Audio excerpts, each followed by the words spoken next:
Sekarang kita mulai dengan diskusi. Kalau ada komentar, pertanyaan, dan lain-lain, silakan. Ya, Ibu Setiawati, selamat siang. Halo. Ya, halo, selamat siang, Bu. Selamat siang, Pak. Ya, ada dua pertanyaan yang ingin saya tanyakan. Yang pertama, tadi pada saat kita sudah melihat systematic review yang skornya tinggi, terus sudah kita ambil, terus ternyata ada dua reviewer misalnya yang tidak sepakat, itu bagaimana cara melakukan review ulangnya, Pak? Terus yang keduanya, ini kan dari makalah review yang sudah ada, kita harus mencari makalah-makalah yang berhubungan yang terbaru. Nah, kalau kita sudah menemukan makalah yang terbarunya, apakah itu perlu direview kembali atau bagaimana? Terima kasih. Ya, yang pertama, kalau ada ketidaksepakatan antara dua reviewer, mereka berdiskusi dalam hal apa mereka tidak setuju. Setelah ada kejelasan, mereka nilai ulang. Yang satu mungkin menyadari ada hal yang luput dari perhatiannya. Nah, kemudian kalau sepakat, ya sudah tidak perlu ada orang ketiga. Kemudian pertanyaan kedua yang menyangkut makalah-makalah yang sudah kita temukan, lalu kita mau apakan, ya, tergantung kita. Coba slide yang ketiga itu yang ada yang bawahnya. Nah, ini loh, apa kita sekedar yang paling kiri itu apa? Naratif review. Naratif review. Ya, secara narasi, dan kemudian juga melacak makalahnya juga sambil lalu di Google atau di PubMed, open access, itu ketemu kebetulan yang senada, lalu kita baca, lalu ada komentar. Ini kebanyakan yang kita lakukan seperti itu. Tapi makin ketat, misalnya quick scoping, kita mapping di seluruh dunia ini, ada penelitian-penelitian serupa apa saja. Nah, ini dimungkinkan kalau kita menggunakan mesin-mesin mencari yang lazim dipakai seperti di McMaster atau di Cochrane dan sebagainya. Dan di review, mulai di review, kemudian juga mungkin disaring, ada syarat-syarat, ada inclusion kriterianya. Misalnya si peneliti mengatakan yang menggunakan rancangan RCT saja yang kita review, yang bahasa Inggris saja dan bahasa Indonesia, yang bahasa asing yang lain karena kurang dipahami tidak, dan sebagainya. Jadi ada filternya. Kemudian yang terjaring di critical appraisal ini sudah meningkat lagi, tapi semua serba quick dan serba rapid evidence assessment, critical appraisal, yang mengappraise atau mengakses apakah rancangannya cukup robust atau tidak. Kalau tidak, berarti kesimpulannya nanti juga lemah. Biasanya jatuhnya itu malah di yang pertama, waktu pengumpulan data, instrumennya kurang valid. Kalau lolos dari ini, instrumennya valid tetapi penggunaannya tidak konsisten, tidak reliable, atau subjek yang diukur keliru. Kalau ini bisa lolos, persyaratan yang kedua soal pengolahan data relatif bisa lolos karena aturan mainnya jelas dari ilmu statistik. Nah, yang ketiga ini yang biasanya para peneliti kita itu menyoroti hanya ini. Jadi mereka secara ringkas mengatakan rancangannya menggunakan rancangan eksperimen murni atau rancangan cohort dan sebagainya. Tapi ini menyangkut hanya penafsiran. Jadi menyangkut variabel-variabel confoundingnya itu diapakan. Jadi setiap cara mengamati apakah itu urut waktu, dari waktu ke waktu diamati, atau urut tempat, dari dari subjek yang satu ke subjek, ada variabel-variabel perancu yang merancu penafsiran. Nah ini diapakan kalau didiamkan saja penafsirannya menjadi keliru. Tapi sekali lagi yang namanya rancangan penelitian itu mencakup 3 hal, tidak hanya soal penafsiran. Dan yang paling ideal full systematic review. Nah, checklist yang kita punya itu sebenarnya kurang lebih menunjukkan poin-poin yang harus dipenuhi kalau kita mau systematic review. Dan ini makan waktu, makan upaya, dan kalau kita menulis disertasi hanya berbentuk full systematic review saja sudah juga memenuhi syarat bisa, dan kita bisa publikasi protokolnya seperti yang dicontohkan di jurnal systematic review. Ini perlu didaftarkan, nanti Bu Ngesti dari Perpus bisa membantu dan didaftarkan, dipublikasi protokolnya supaya tidak overlap, untuk orang lain tidak akan mulai dengan itu. Nah di bagian ini sebelah kiri kan ada sumbu tegak confidence, derajat confidence-nya. Kalau sekedar naratif review ya kita kurang percaya pada buktinya ini. Buktinya hanya sana sini sedikit-sedikit. Nah kalau kita systematic review buktinya kuat, nah ini manfaat praktisnya kan besar. Misalnya tadi soal DOTS, kalau saya bisa systematic review, kemudian penelitian saya juga dengan rancangan yang kuat dan dengan kerangka konsep yang lebih baik, bagi para praktisi dia lebih percaya pada bukti yang saya sodorkan.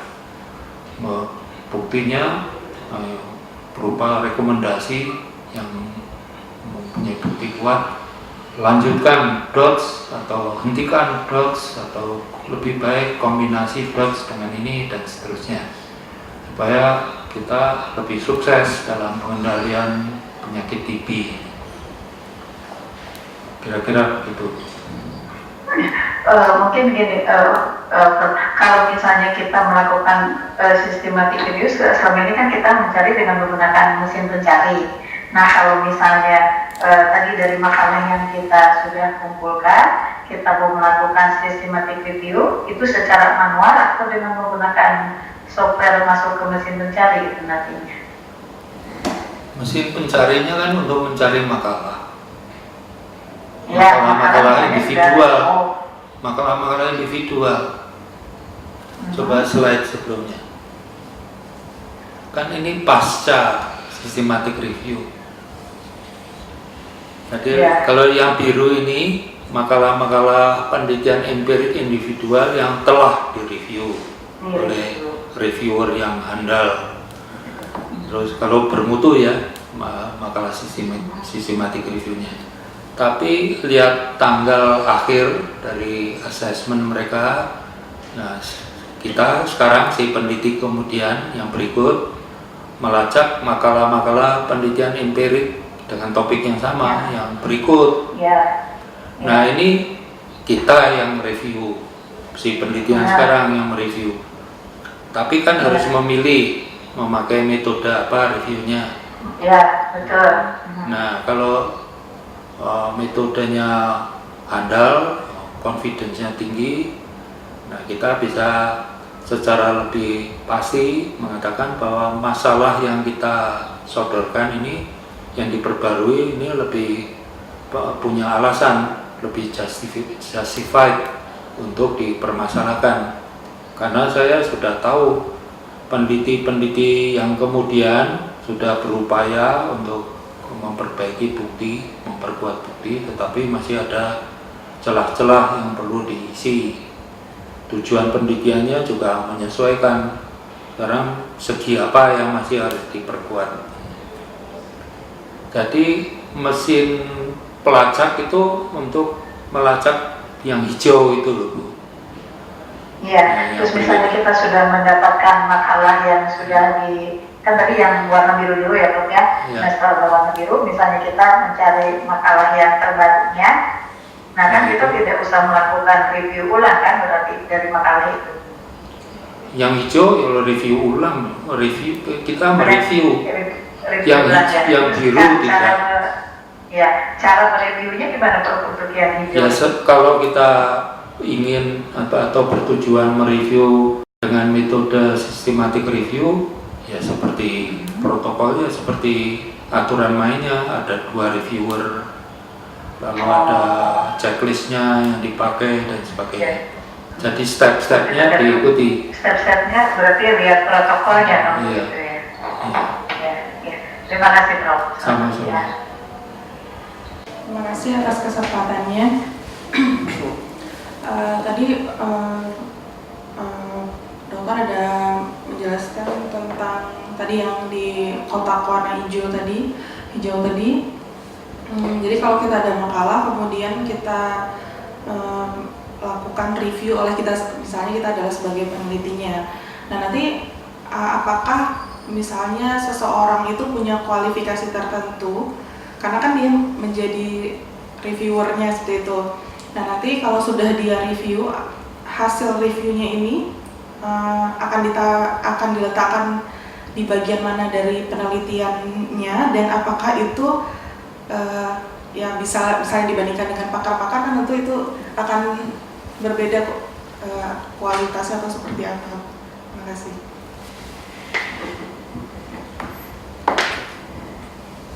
Jadi pertanyaan bagian yang pertama diletakkan di mana?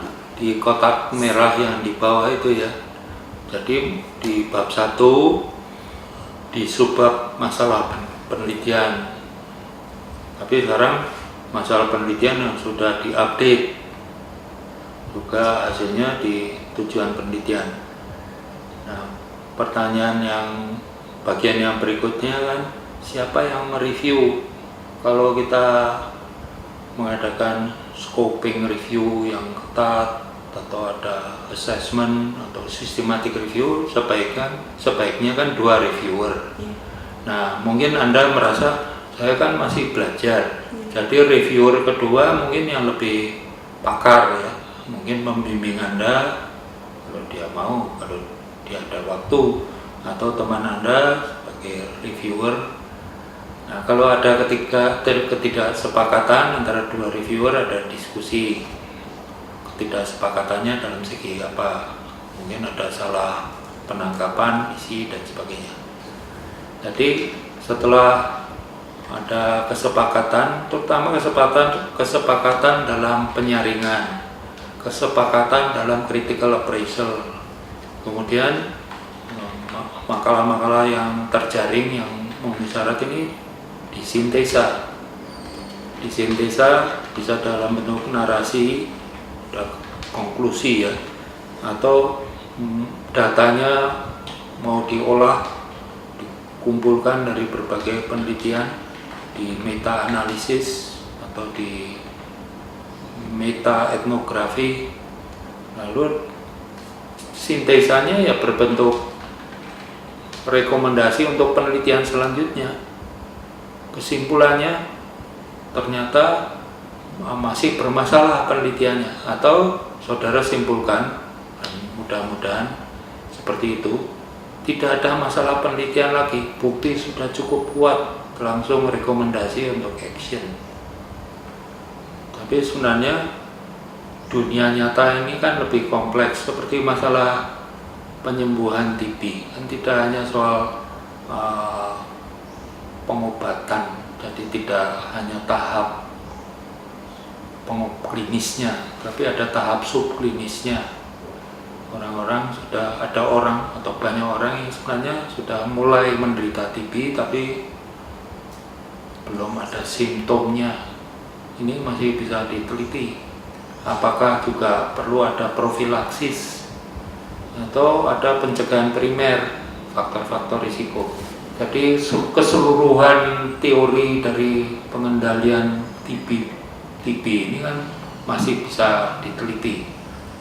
Jadi kalau misalnya dari telaah makalah-makalah penelitian empirik yang ya, ada di kotak hijau ini, kesimpulannya bukti sudah kuat karena rancangannya bagus, kerangka konsepnya bagus, pelaksanaan penelitian dari berbagai penelitian juga high fidelity, lalu bukti menunjukkan bahwa DOTS harus dihentikan. Ini sudah bukti solid untuk para praktisi. Untuk DIY hentikan DOTS karena buang-buang uang saja. Tapi penelitiannya tidak berhenti, ada masalah-masalah berikut, topik-topik yang terkait. Jadi berkembang terus. Dan mudah-mudahan saudara memilih topik-topik yang karir saudara ada di situ. Jadi saudara menjadi ahli, betul, ahli dalam suatu bidang, ahli TB atau ahli, misalnya ada banyak yang menarik di Cochrane itu yang perlu diteliti melalui tesis atau disertasi.